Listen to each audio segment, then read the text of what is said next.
I was watching Lady Gaga's lecture at Yale last night, and she was talking about her emotional revolution. It was the I Was Born This Way Foundation's new project, hashtag I'm Not Just. And it's a really interesting concept, and it was really, really cool. And she talked about how emotions just aren't cool anymore. And I think what was lacking that I didn't feel got across, it's not that emotions aren't cool and that we don't talk about emotions because they aren't cool. I think people don't talk about emotions because nobody wants to look at the icky. Nobody wants to address the ugly stuff. I mean, people talk about their emotions all the time, and people definitely address how they're feeling to a certain degree. But if you're actually but it's always on a superficial level. It's always on a superficial level. Like, no one ever wants to, you'll meet more of like artsy kind of people or artistic kind of people that they go to those dark places. But that's because they feel everything to the nth degree, and they're super eclectic in the way that they think, and they're feeling everything, and then they're pouring it into their artwork, into other places. So you see it there, but for the most part, most people sugarcoat how they're doing and what's going on in their world.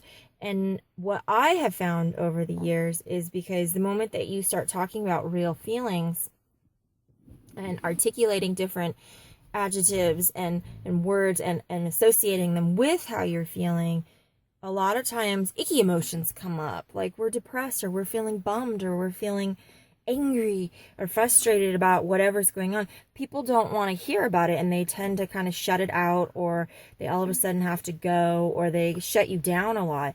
And it's because nobody wants to look at the uncomfortable or the icky, because it confronts their own issues and their own bullshit.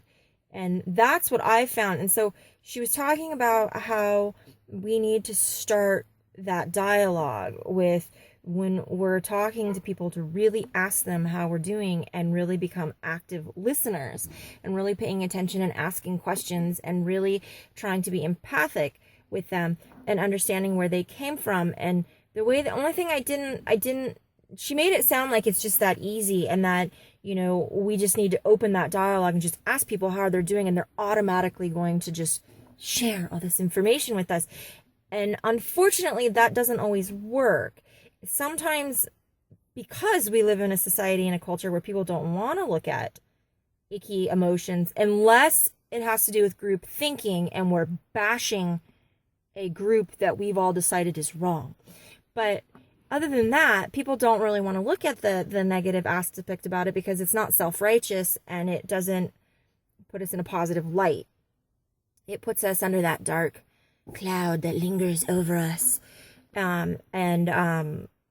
People automatically associate emotions. I don't think that emotions aren't cool.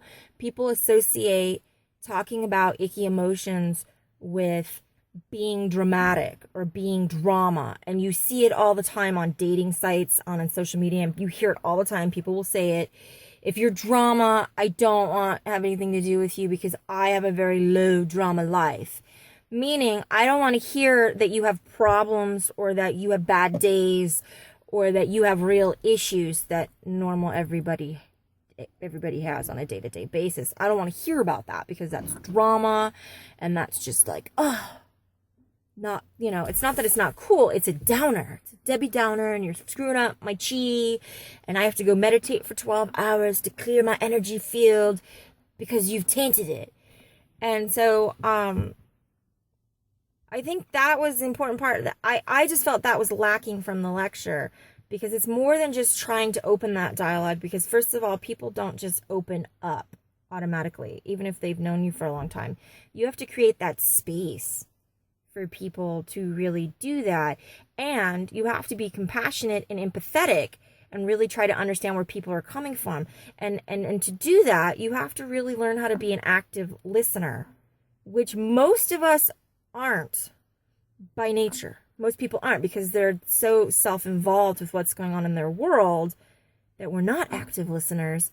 We hear what we want to hear, and we hear it pertaining to us. And if it's uncomfortable or icky, we tend to shut it out